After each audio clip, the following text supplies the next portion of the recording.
action. So how's the fall season treating you? The Halloween is everywhere. I know, right? How's it for you? It's going really well. Yeah, I actually been watching a lot of catching up with a lot of movies that just released this year, like Speak No Evil, just all these cool horror films that just been hot. Like it's been back to back lately, and it's been really interesting. Blink Twice was very good, directed by Zoe Kravitz. Fantastic film. So it's really fun. Really, I like to see what the new horror films that are releasing this month. Yeah, the Blink Twice. I'm also really excited to check it out. I haven't yet, but I will. You're gonna soon. love it. I think you're gonna love it. So let's chat about your beginnings a little bit. How did you decide to become a filmmaker? How did you decide to make films? Do you remember the moment in your life when you were thinking, okay, let's try to make a film?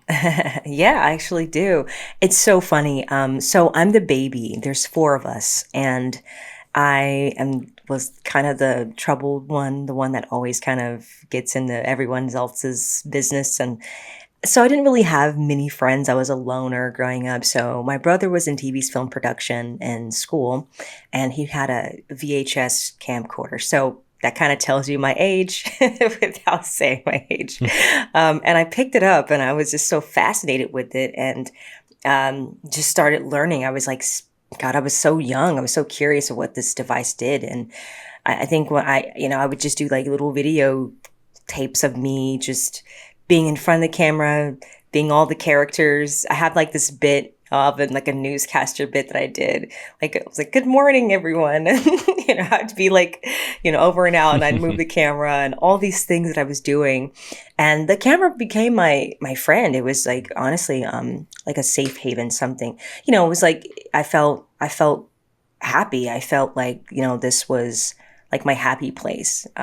And I think around like, gosh, so like 11 or 12, I was telling my parents, like, I want to be a filmmaker. I want to do, what those guys on TV, which Alfred Hitchcock was one of my, favorites, because I rented one summer I rented the Alfred Hitchcock Presents series, and I just binge watched, and I just fell in love with his short form, how he would make short films, and kind of essentially, and they were just so interesting, and, before Twilight Zone, all those things. And so I was like, I want to do that. And so I made a YouTube channel, and I started making, short films with friends in the neighborhood. Sometimes, and then oddly enough, I gained a lot of following, making these little short films on YouTube, like around like when YouTube was really good, right?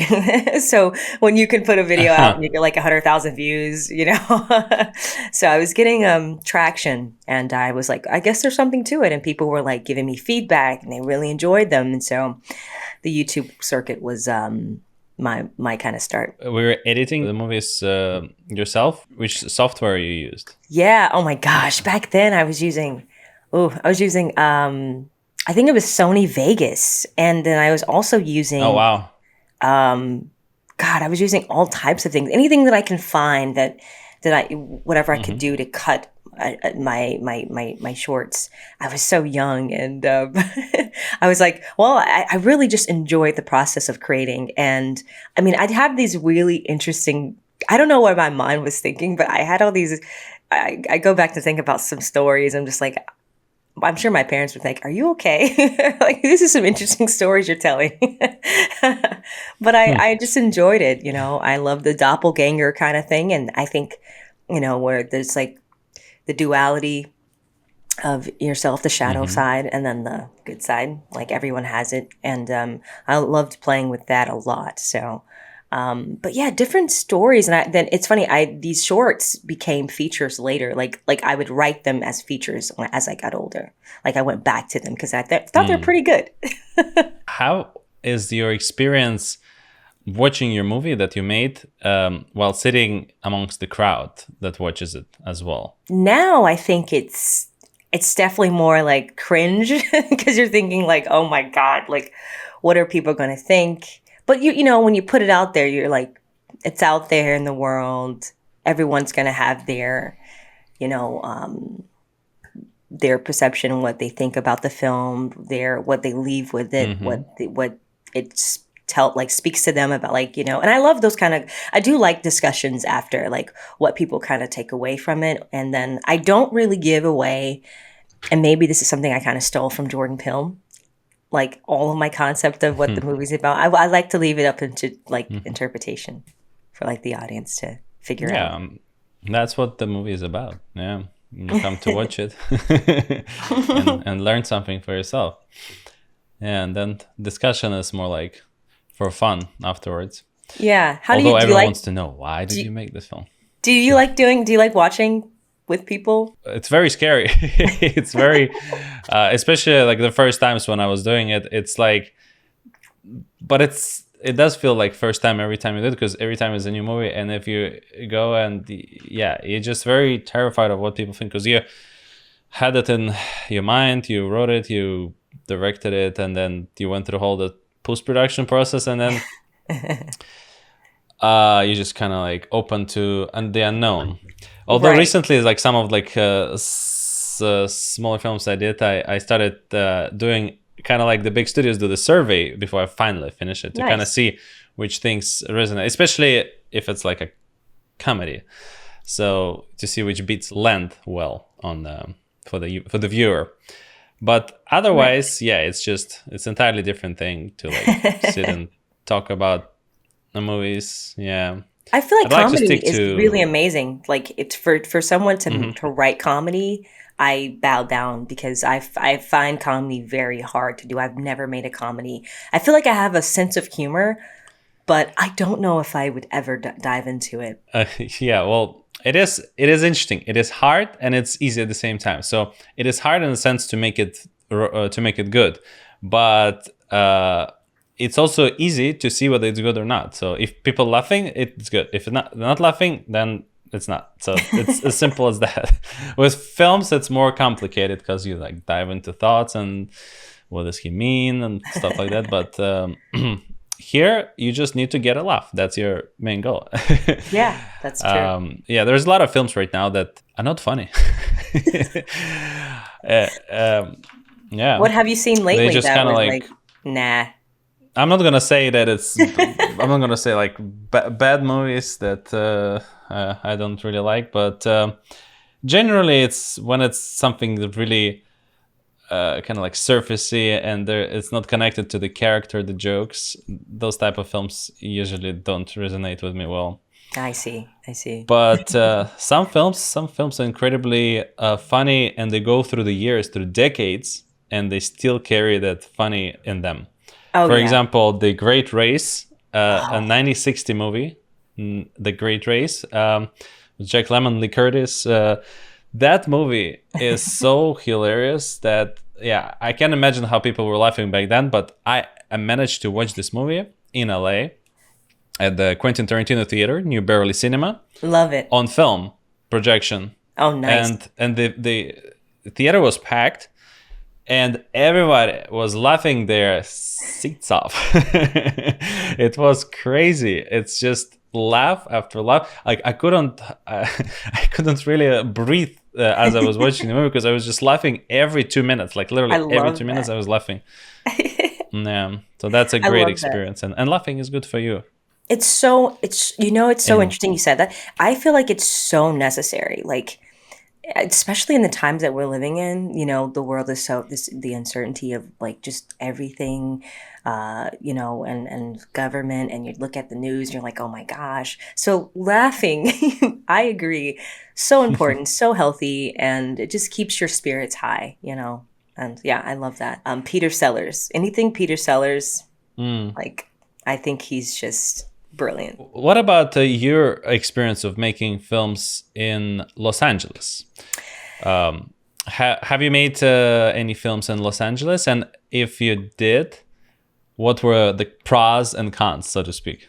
Oh yeah, so many. So it's kind of a long story how I got into making films in Los Angeles. So I before I moved to Los Angeles, I was in Colorado. I live in Colorado Springs, which is such a beautiful place. If you haven't gone, I suggest anyone check it out. It's great. Um, I ended up, there was this guy on Facebook and he was like, hey, you know, I don't know, we just got to talking online and going back and forth. And he's in the cinema, like he does films, but I didn't really know to what degree. So he was like, hey, whenever you come to Los Angeles, give me a call. We should meet up. I'm like, yeah, totally. Now, in hindsight, when I look at it, it didn't seem very safe of a thing to do because I didn't really know the person. But I'm a kind of person that's like, Or Los Angeles. exactly, exactly. It's like, who's this? You don't know. You never know. But I'm a kind of person that's like, I take chances, and I'm like, why not? I felt good about it, and then I think I ended up I bought this crap car, and I just drove to Los Angeles. Like I'm like, it's now or never, and yeah, and I get there. I had no plan, so no plan. So that that's a bit scary. But I'm the kind of person that's like, I'm down for an adventure, and I'll figure it out Wait, along the how way. long is it to drive from? How Oof. long is it to drive from Colorado to Los Angeles? It was definitely like, it was almost, if I'm not mistaken, I don't want to lie, definitely more than 18 hours, maybe 17, 18 hours. Like I stopped, took a nap, kept driving. Oh, It was a long drive, but I was on like this adrenaline. Like I was like, yeah, like if I could make it here, I could make it anywhere. Those kind of things in your head. You're like, I could do it. And I remember seeing the sign. It said, "Welcome, to Los Angeles." And I'm like, I made it. I'm here. No plan. So I remember the guy was like, "Yeah, call me." So I called the guy that I was messaging, and met up with him. And he happened to be the top music video director in Hollywood. He's made over thousands and thousands of music videos for like down to Soldier Boy to Buster Rhymes to Miley Cyrus to Billie Eilish, everyone you hmm. could think of. And I met with him and showed him my reel from my laptop, and he was like, how would you like to start tomorrow? You want to come to set tomorrow? I'm like, yeah, yeah, totally, of course. And yeah, the next day I ended up on a Buster Rhymes shoot and a music video shoot. So I was doing a lot of music videos working for this company for about 6, 7 months, camera operator. And after that, some things that were not so good that I had to leave. Let's put it that way. I had to leave. So I walked away from that job, and I was like, okay, I got to figure out how I'm going to get into this and start making my own stuff, because I felt like you hear people say you got to make your own stuff, you got to make your own stuff, you can't just wait by the phone. And I was doing acting as well, because I did acting and modeling back in Florida and other Hmm. things like that. And met a director and Starbucks coffee shop one morning, and he's like, I got the script, it's kind of ambitious, it's kind of weird, but I think you'd like it. I'm like, okay. So I read it, and I was just floored of how intense it was. And we made this drama feature, and it was with a lot of TV actors. And yeah, it was a cool experience. That was like a 2 month long feature. And the pros were that there were some really cool TV actors. I was like, oh yeah, I remember watching their films and growing up watching this stuff. So I thought that was kind of cool. And then the cons, I would say, was that I felt like it was a bit rushed. Um, Hmm. and I didn't think that we had enough. Like personally, I suggested to the director that we should wait until we get a bigger budget, but he's was like, no, we're gonna do it on this shoestring budget. It's fine. And that was my first time actually working on a budget with all these kind of like with that many actors, and it was pretty intense. So, needless to say, there was a lot of hiccups along the way, technically, but Hmm. the film got picked up, and it's on it's on sites today, and people still to today were like, "Hey, I watched it." I'm like, "Oh God," it's not one of my favorites, but we're here. That's an incredible story. I mean, starting from the drive to like all the things that happen in between. It's wow. Uh, I can only imagine. So that was it was your first time coming to LA, right? First time, yeah, first time. Yeah, yeah. I But I remember my first time came. Yeah? How was that? I mean, it wasn't like I was driving here for a long time, but I was flying here. It was unusual because watching all those movies, you imagine LA in a certain way, but then when you come, you realize that everything is so flat and brown, basically, like beige. And there are barely any trees, and everything is so flat. And yeah, I was a little bit shocked at first when I came, but Yeah? then when I started living here, I realized how many things are here, but they're kind of like hidden, or like you need to know where to go. It's not Yes. like in New York when you can just go on the street and just walk and discover new cool things. Here you cannot just like walk a lot and discover new things. You'll spend an entire day going somewhere. Oh my gosh, yes. It's definitely a place that I like to live because I'm still here.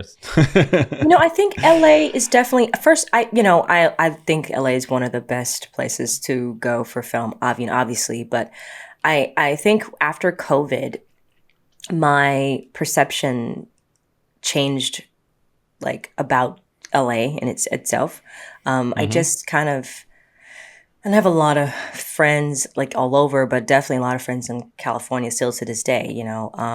But I I think I kind of, and I don't know if you feel this way, but I felt like a lot of times, and maybe, and I've heard it with in like different conversations of like you have to be in Los Angeles in order to make it, and that to me really kind of made me kind of feel like, is that true? Is that really actually true? And that's actually the lie. I think a lot of my friends who are very creative, very talented, as you know, like it is a very expensive place, and people are spending their dime to just stay, just to be around the atmosphere. And I tell people like you haven't really begun to live when you get away, because it's freeing when you find something else that's cheaper and you live in your means, and then that you could actually save and actually create projects versus paycheck to paycheck and you don't see any money from it, and the money's going to your bills, you don't have any money to put into your creative process, and I feel like a lot of times after COVID Hmm. I realized that I was like, oh my gosh, like what am I doing, because I honestly wasn't really saving. I was, as you say, working to live, and I mean, as everybody is, but like actually not living. And I feel like a lot of times, again, I think a lot of times it's the pressure that people feel like, I have a lot of friends that are struggling, when it comes to creating and living in Los Angeles because it's just not going down with prices. It's astronomically expensive. Hmm. So I always tell people like, yeah, have a job, but like you never know what's going to happen as far as like economically, you know, it just continues to rises. And so I always say like, yeah, you can create your haven anywhere. And I always say fly in to Los Angeles or fly in over here. Like I fly everywhere to work. That's for me been the most freeing thing that I've realized. That I've opened up more opportunity because I've just go wherever work is, not just California. Yeah, it is definitely an expensive city to live in. It could be hard at sometimes, especially after COVID. Yeah, before COVID, like literally before COVID, I had like a project lined up and then Yeah. it canceled, and it never happened Oh, because the pandemic. yeah. I'm sorry. um, and then it was kind of like a slow back up to it, and then I got a new job after that, and I started a podcast Yeah. during that Nice. Same. pandemic. Same. What made you start a podcast? Well, my main reason to start a podcast is to meet creative people like yourself and chat about how did you start, where did what inspires you, and basically that's the thing that motivates me to keep doing it because each time I get to chat with an interesting person and share your wisdom to the world, Love and that. that's what brings me joy. I love that. Yeah, That's and the best part that I learned how to do it virtually in a good way, so awesome. that also plays a good part because I try doing it in person, but I cannot sustain doing that in person often, Same. um, It's a and lot. it takes time from my own films and things that I write because my main thing is to make films, and the podcast is kind of like a channel, like a club in a sense, to meet people, to discover new things and share them with I the love that. world Love as that. well. What are one of the best investments that you made in yourself as a filmmaker? It's a great question. I will say I remember buying a honestly a camera was a really good investment because I would take the camera and I also do photography, so I do like a lot of headshots as well. So that was another way of means of income. And I mean, I love Hmm. taking headshots. I love taking pictures just in general of people. Um, but I'd Hmm. say, yeah, and then and then you can create stuff and like, you know, and then just vlogging, I love vlogging, but I don't vlog much anymore. I want to get back into it because I feel like I have a very interesting life. Like if people actually get to see what I do, and how crazy and unpredictable my day can go. Like, no way. Is this scripted? So, but yeah, I'd say that would definitely be one of my favorite investments. And I mean, also too, I'd say, does it actually have to be a physical thing, or just can it just be something that it could be a person, Yeah, like a, for like a sure. mentor, like a mentor? I'd say a mentor for Hmm. me for sure Yeah. has definitely been one of the greatest things gifts I've ever gotten in this business. And I still have this amazing mentor. Shout out to Ronnie Warner. Thank you so much for being there for me all the times, like the dark, the highs, the lows, and just been someone that I honestly, I'd say it's like family, and that's rare to find in Hmm. this business. Um, Especially so many years has passed, and still solid person. So I think that's super great for at least I think any filmmaker or creative. It's always nice to have one. It is as simple to think as if you go to the gym, you can go and work out by yourself and you're gonna have like a certain result and certain experience. But if you have a coach who like teaches you and guides you through the gym, it's much easier and you can get results much faster Oh yeah, without injuring yourself. exactly. Yeah. I love that. Meosha, what are some of the traditions, stories, or habits that you had in your family as a child that are still helping you on your way right now? I'd say definitely growing up, my family, I grew up in the church background. I'm a Christian, um, um, so God is my foundation for everything. And yeah, I think that for me, that was definitely something that my parents instilled in me. And, that to this day still is part of my life. More so, even more so. I think, Hmm. when you're growing up, you're like, oh, this is great, but you're like, you don't understand it because it's like, what am I haven't gone through anything in life, but like I think when you kind of go through things and you don't see a way out, and when you have that foundation, you're like, ah, yes, God is with me.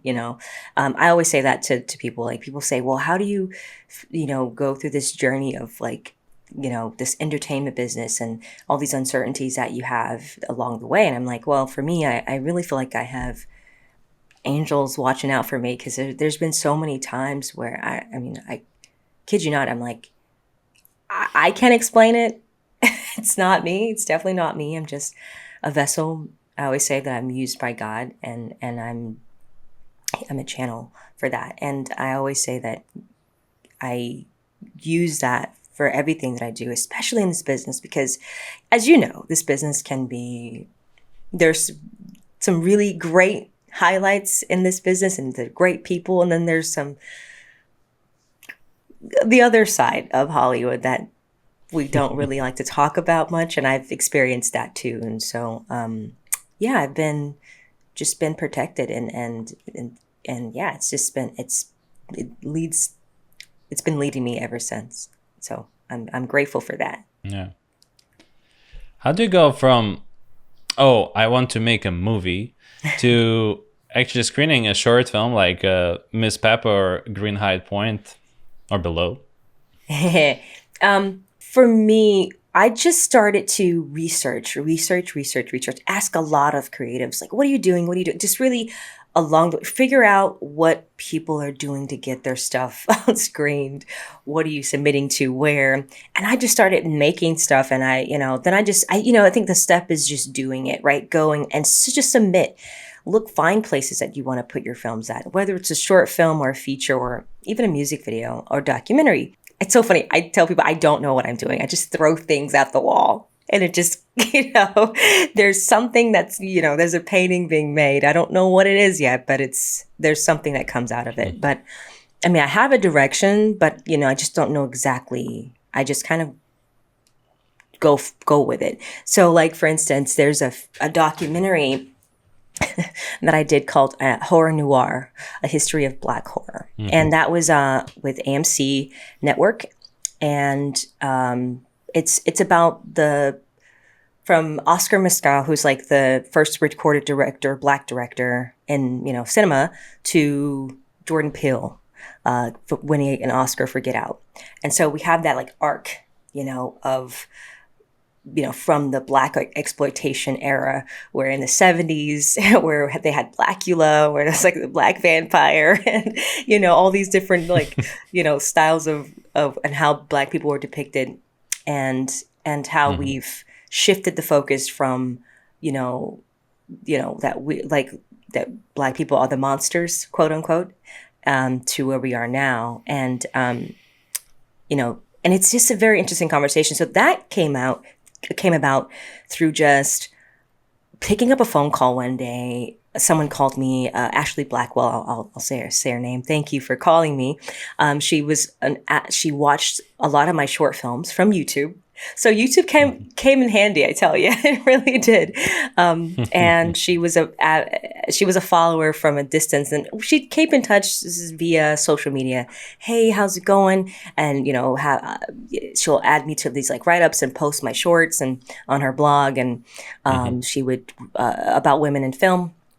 And and one day she called me, and she's like, "How do you feel about talking about Black people in the horror genre?" I'm like, okay, sounds interesting. I'm down. Let's do it. This was like in 2018, and then we shot it in 2019. Yeah. And she was like, hey, just come to this address, be here. I show up, we're at a movie theater, and there's this huge crew. I don't know what I was getting myself into. Again, it's one of those things, I'm just throwing paint at the wall, just kind of thing. And start talking about the journey and how Black people are depicted. And and the film was, you got Keith David from The Thing, Candyman, Rachel True from The Craft. I mean, all these legends that I remember seeing growing up. I'm like, holy moly, Jordan Peele.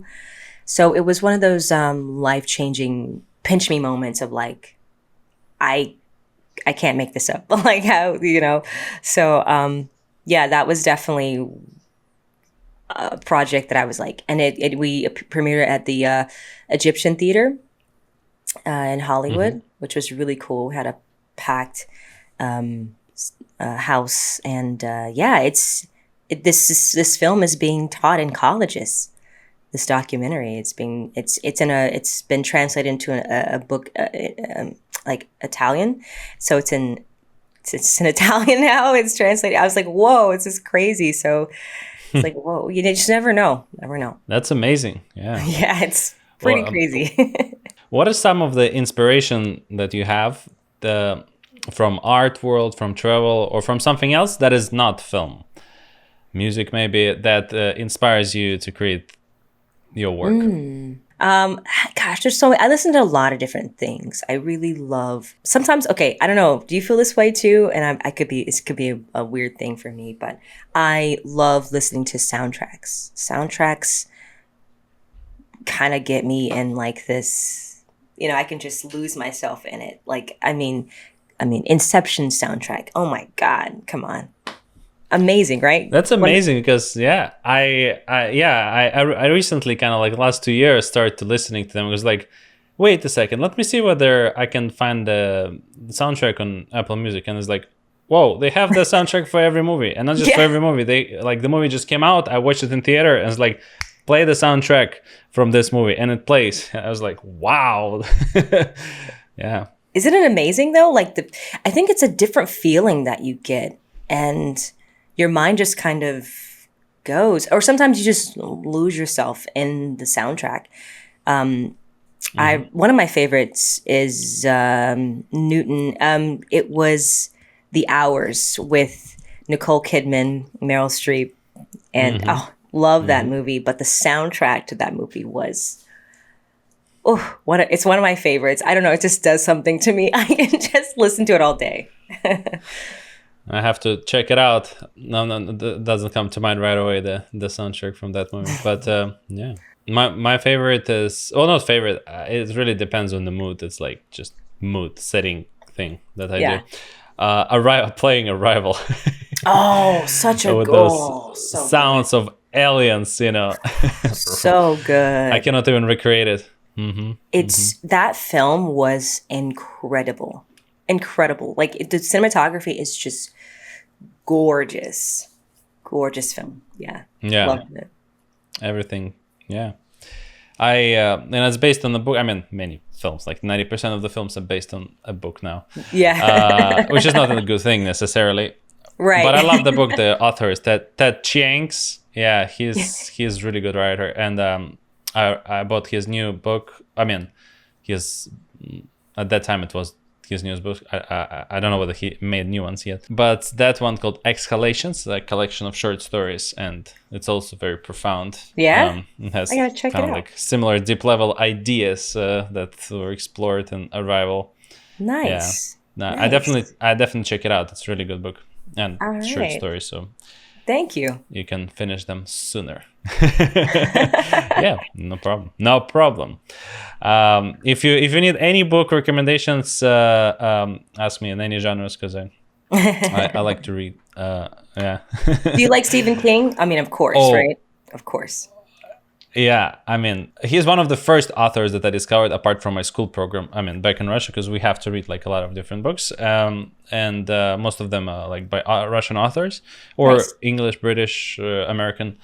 But this is the first book that I found in the library in the section of kind of like not abandoned books, but we had the section at our library in St. Petersburg, Russia, where the books that people don't want anymore, or the books that kind of like people just bring and leave for people to read, you know, without any catalogs or anything, that just stand on that shelf.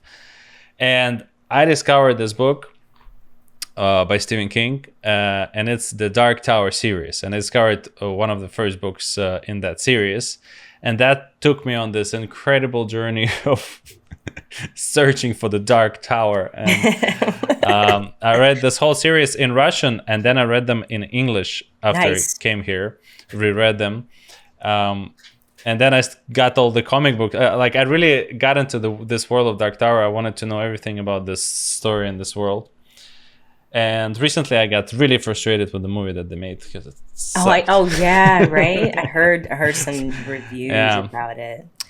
Yeah, it's really not at all what the world is. So that was very sad to see it. But anyway, you know, they make a lot of Stephen King's films. Like Hollywood loves making Stephen King's films for sure. And recently, yeah, Hollywood they're fascinated with Stephen King's books. He definitely has a lot of TV shows these days that based on his. I was like, every 10th show I find is based on Stephen King short stories. Same. You know, he has his big works like Carrie and, you know, Dark Tower and it's The Stand. But he also had a lot of short stories that not a lot of people know. I mean, I don't even know all of his stories, like short stories. So when I see something comes out, oh wow, okay, let's watch it. Now it's just become a selling point, because he's a Stephen King, probably one of the top 3 authors, the most famous authors in the world right now. Yeah. Wow, still to this day, huh? Yeah. It's amazing. And Dark Tower, have you read The Dark Tower? I haven't read it, but I've seen the film, and I didn't really care for it, but Hmm. I have to read it. Hmm. Is it different from the read like the movie's different from the book? Did it like kind of go off, or was it like exactly like it? No, it's not. It's not at all. I mean, it's. I don't know what the movie is. They might as well name that something else. But it's just such a big story. It's not the story for one movie. It's the story for either like a TV show, a long TV show, or at least the limited series, with Yeah. like 10 episodes maybe, which Oh. 1 hour each. Yeah, but it misses all the great stuff from the world, and I think the book was meant to be so very meditative and kind of like the journey on the search of Dark Tower. So it really needs to be a show, I think, because you need to really kind of immerse in it and live through that world Who do you think could direct with the that characters. as a show? I hope I will. There you go. There you go. I like it. There we go. I actually wrote a treatment of that. I wrote a pitch and the whole Bible for the Stephen King series based on the Nice. Dark Tower. It was part of my class. I had a class adaptation, existing literature to TV. Yeah. Nice. So that part of the class I did it. I mean, it's not perfect at the moment, but at least it has like a structure and has like a long length to explore the characters and everything. I love that. Love that. So, and then another crazy thing that happens is that Stephen King, his writings, his books that he has written are now being used to teach AI, some specific AI for something, Really? which is insane to me. Yeah, so like basically like scanning his work and teaching AI how to write based on his body of work. That's amazing. That's Yeah. incredible. Wow. And speaking of AI, what are your thoughts on AI in the film Ooh. industry, particularly? Have you tried any of the apps yet, or anything that related to AI? Yeah, yeah, I was actually on a project, my friend. So he had the actress come in, and there's like she's on the green screen or sorry, blue screen, and saying her lines and stuff, and he's gonna make her like this like AI character kind of thing.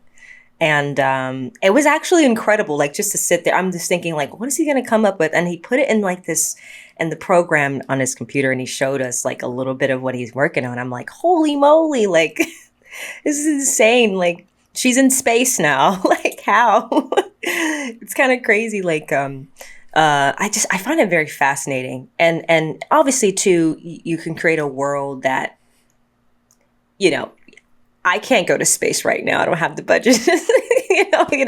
So AI makes it so possible to do all these things, to be here, to create what a world. And I find it very interesting. And I feel like a lot of people don't want to embrace it. And I get it. I get it. Actors too are like, look, AI was taking us out of a job. We're going to be replaced by AI, which I understand their concern. But I just think I think it's interesting. It's here, and we should embrace it. And have fun with it. I do think, yeah, I don't want it to replace, actors, and I don't think it's possible. It's possible. I think there's like an episode of Black Black Mirror? Mirror. That's what it was. There's I think episode 1 or 2, and the concept is like this woman. She wakes up and she starts her day, and then she turns on Netflix, and there's a show called Jane. Everyone hates Jane, or Jane's bad, and she plays it, and it's Oh literally yeah, I her know. life. It's really Yes, interesting, right? yes. The concept of like how Yeah. fast they were rolling out the show, and I was thinking like, what if it's possible? Like you cut down production cost, all the things. You just sign your face, your likeness, and that's it. You don't have to go to set. So I do see the pro, and then there's some cons where you're like, what if AI takes over the world? I don't know. But how do you feel about it? I have a long history of AI and my relationship with AI. I mean, one of the films I made is about AI, kind of like watching over us, spying on us through the cameras and things like that. Yeah.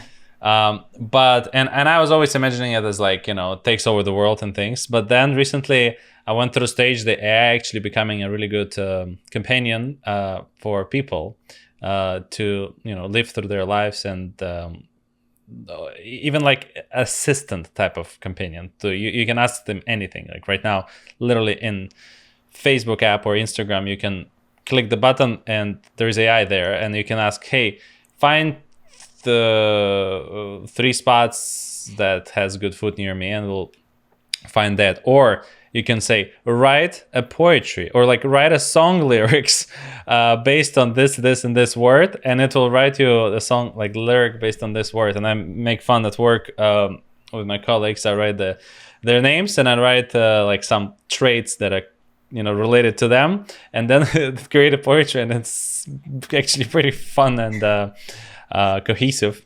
Yeah, so I like they it use it too. for that. I like it. I like that. I actually use it for, and this is going to sound crazy. I saw this app that's the scary part of the AI a little bit, where it's Yeah, so good to, like, it can, there's this app I used, and like literally it was like voiceover thing, and I put yeah. my I uploaded my actual voice, and it played back. I started just reading like the word, like typing the words, and it played back my voice, and I was like, oh no, that's Hmm. scary. Like, like, who knows? You can trick a lot of people with that. Like, it Yeah, sounds yeah. just like me. It's crazy. A lot of That people already sounds doing it as a job. really? I mean, not as a job, as a tool for their job. So, for example, authors. I think I think it might be Seth Godin. He's like a marketing guy, like very famous. He uses this software that you give like a few sample of your voice, and then it will narrate your book, full book for you. So you don't have to sit and narrate the book for like hours. Whoa. That was crazy. Wow. Another thing I learned is from the musician that came to our studio. I mean, the where I work, Flavor Flav. Yeah. He, you familiar with his music? Yeah, the guy with the big clock. Yeah, The I rapper think guy. so. Yeah. Yeah, he has Yeah. the glasses and yeah. Yeah. So he told us an incredible story that's kind of blew my mind. He said that he worked with some team in I don't remember which team, like which country, with it, Italy or not, but or was it Korean? Well, anyway, so he recorded his song, and then he used AI using his voice and the voice of the guy in Korea, let's say, kind of like mixed together. And then his song was sang in Korean. His voice was singing Korean, What? but perfect Korean. And that blew my mind. So you That's can actually have a, crazy. So we can essentially become singers in other countries. yeah, I mean, if you can sing in this country or any country, if you can't sing, I don't think it help. It will help. But yeah, it's crazy, and the same thing happens with movies now. Some movies are testing this feature where you know how well, I come from Russia and everything is dubbed there. So like all the foreign films, they dubbed. So like Russian actors do it, the dubbing. But now Oh, there's this technology that kind of changes the shape of your mouth and facial like muscles to match the language that it's dubbed to. wow. Wow. Wow. I So have I have a yeah, few so films that are dubbed in Russian actually. I thought that was kind of cool. I thought that's when I thought I was like, I think I've made it. If Russian actors dub my movies, I've made it. That's a win for yeah. me. Oh, that's cool. Wait, what movie is that? Gosh, what was it? It was one of my Uh, anthologies. I did an anthology feature film called, mhm, it was Volume 3. It was MTV Films Horror Anthology Volume 3. It was, that was mhm. dubbed. I think that was like 2020, I believe. And I Oh, nice. remember Right seeing, before the pandemic. yeah, I remember seeing it on some Russian site, because so one of my close friends, she's from Russia, and she she was like, yeah, that's a Russian site, a very popular. I'm like, really? Let me check it out. And like we played it, and it was just kind of surreal to see my voice, like my face, like speaking Russian. I was like, whoa! I was like, this is krutaya. That's crazy. Yeah. So you see, there's like a lot of interesting things that happen, and people keep coming up with those new things you can do with AI. Like recently, like literally yesterday, my wife told me this story. I think it was at a school. They come up with this app that does this. Students at school, they take notes. You know, how do you study? You take notes about like a subject, let's say American history. So they take notes, then they scan those notes and they load those notes into the AI. And what the AI does, it, mixes like everything together with its secret sauce, and then turns those notes into a 2-person podcast of like a regular people discussing the subject based on the notes that she took. No way. So she can learn the subject better. Yes. Whoa. That is so crazy.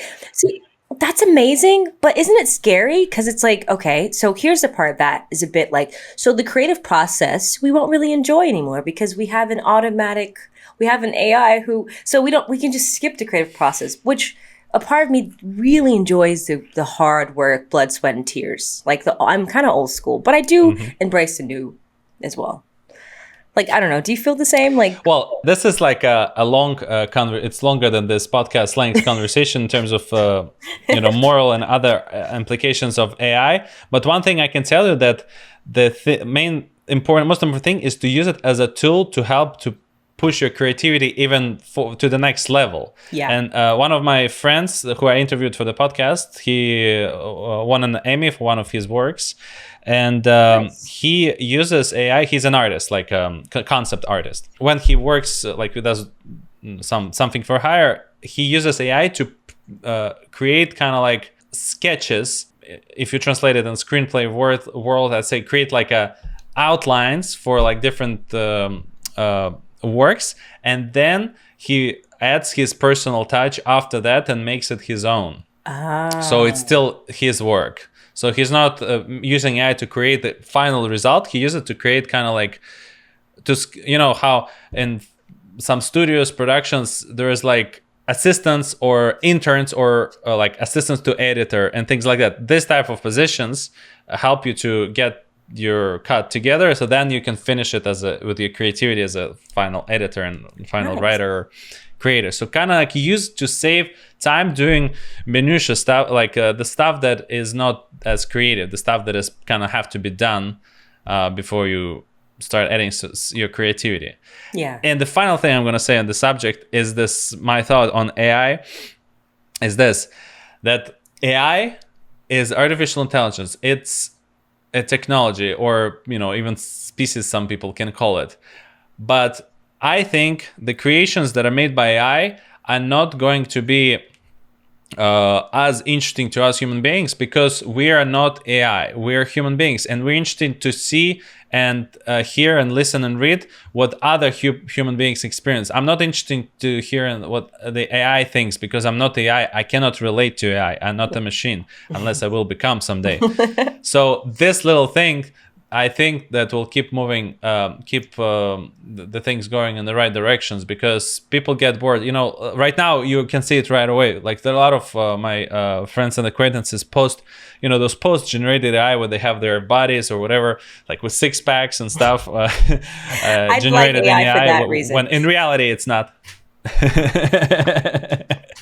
And I kind of got bored of this content, because now I can see, because you can see already that it's AI, because it uses. It's basically, regurgitates the things that already exist in the world. So there's nothing new. And we are the ones who create something that is new, that hasn't been created before. Yeah, I agree with that. Boom. Absolutely. Done on AI subject. And that's your TED Talk. Feature films versus TV shows. Which one is better as a job? And what do you think is the future of both? Feature films versus TV shows? It's a great question. Definitely TV shows, because I like that investment that I get when Mm-hmm. I'm watching a show, a series, and I enjoy when, especially when it's really good. Sometimes I binge watch. Sometimes I'll watch one episode. I'm like, I'll come back. I have something to look forward to, and throughout my day, I'm Mm-hmm. like, okay, cool. If I have time, I'm gonna sit down and watch this episode two. I think television show series, especially psychological horror, for me is my kind of my favorite.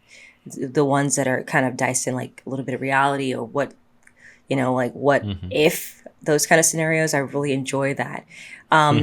Feature films, obviously, it's great. As far as like making them, I enjoy making feature films. I did one. I AD'd a passion project with a friend of mine from Italy. He's an amazing director, and we did this.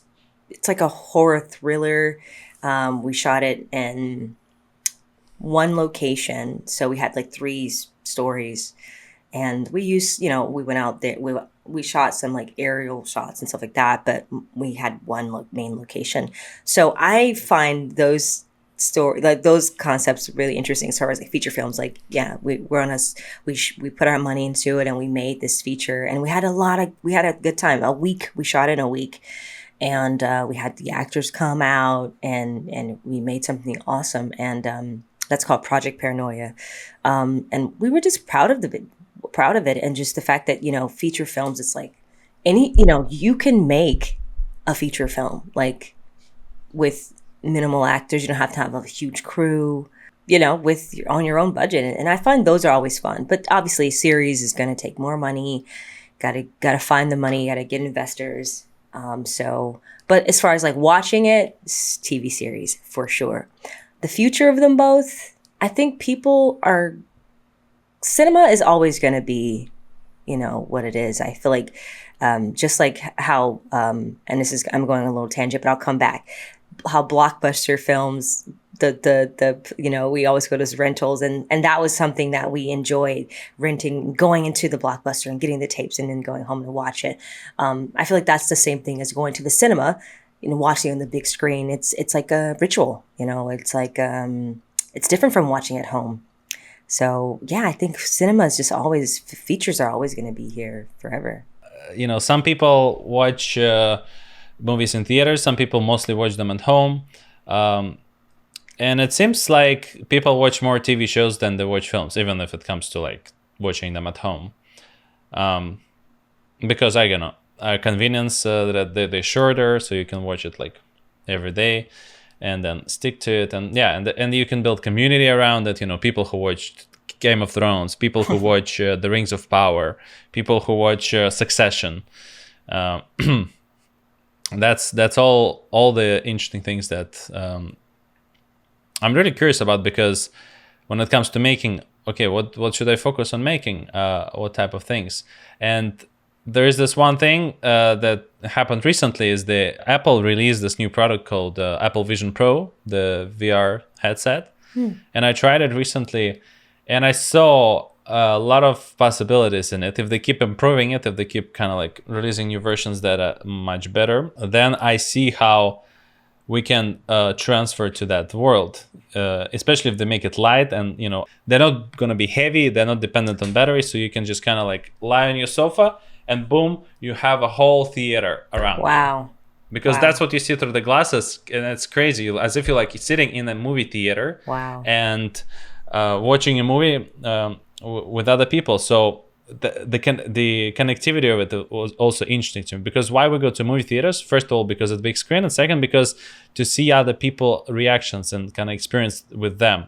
And I think if they start developing AI in the right direction, they can have that there as well. So we can all have some kind of devices that from home we can watch a movie on a big screen virtually, while being connected with other people and hearing their reactions at the same time.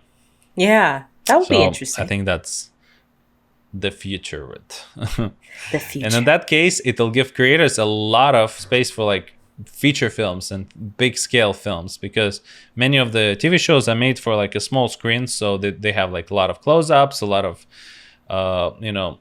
scenes like that, and they don't have a lot of landscape shots or anything like that, Yeah. because people won't see it as much in details. Yeah. All right, let me challenge your creativity a little bit, if you don't mind. I'm scared. So this is the question I ask every guest. If you were an extraterrestrial from a perfect world where everything is in balance and harmony, and now you're visiting our world with all of its issues, what would be the one thing that you'd fix? I'd say poverty. Yeah, I'd say poverty. Poverty is definitely something I'd fix because, yeah, it's happening everywhere. Some kids that don't have clean water or even a meal to eat, fresh meal to eat, and yeah, I think that would be something that I'd solve. Easy, yeah. What If about you you? feel, I think I would make sure that everyone spends at least 30% of their day, not that I spend, but aspire to, at least 30% of their day on their spirituality, on working on their connection to something that is higher than themselves. I think then it will solve a lot of other problems by default, because if your spirit is in check, then everything else is going to be in harmony, I think. Love that. It's a great answer. Now we're coming close to the end of this interview. And this is the question I ask everyone. And it's a fun question, so don't be alarmed. I'm like, Don't be alarmed. Yeah, this is one of the questions that I'm looking forward to see what people are doing, because it's kind of like explores your personality and also gives me some new ideas. So it's called Obsession of the Week. It could be anything: a book, a movie, a brand of toilet paper. It doesn't have to be anything serious at all. So for example, for me this week is this book. It's a graphic novel, Dune. yeah. The book 3, The Prophet. So I collect, this is like the third book. So when the movie comes out, it's kind of like the book that accompanies the movie. Nice. And it's just recently come out. So the next book will come out not soon, because the next movie is like, and it has like Nice. all of those characters. So this is something I've been obsessed recently because I just got it. So love that. It doesn't have to be a book. What is it for you? Honestly, what I've been doing this week is I'm working on an audio series called Church Hurt, and it has to do with, like, just the community of church and the structure of how people can take advantage of people who are in certain positions, but particularly through the religious lens. So it's an audio series, and I'm interviewing a lot of people about it. So I've been consuming a lot of documentaries surrounding, anything to do with like church and scandals and cults. So that's kind of been my obsession this week. Is there any links connected to that? Well, yeah, right now I'm raising the funds. It's a GoFundMe. You could just type in Church Hurt Meosha Bean on GoFundMe, and hey, give whatever you can. I'm still working on it right now because the reason why I made it, a friend of mine committed suicide last year due to this particular church / cult that he was a part of, and I had no idea. Sorry to hear that. Yeah, thank you. So yeah, it's been an interesting journey thus far, but I feel like it's going to definitely bring a lot of healing and to a lot of people who've been church hurt, as myself. So yeah. I'm gonna put it in the show notes afterwards. Thank you. And now we arrived at the season finale of this episode. Anything else that you'd like to add? Anything you'd like to promote, where people can find you and connect with you if they want to learn more about your work? Yeah. So I'm on Instagram, Meosha Bean Official, or you can just type in Meosha Bean. That's Meosha. And my last name is Bean, Bean, Bean. And no, it is not a stage name. It's my real name. So yeah, you can find me on there. yeah, I just did a film. In this I acted in. It's called Night Games, and I believe that's on streaming sites. And we shot that top of this year, and it came out recently this last month. So that's streaming around there. So yeah, check out my stuff and subscribe to my YouTube channel. I'm trying to grow my YouTube channel, Meosha Bean. There you go. Meosha, that was a pleasure. Thank you so much for coming today. Thank you.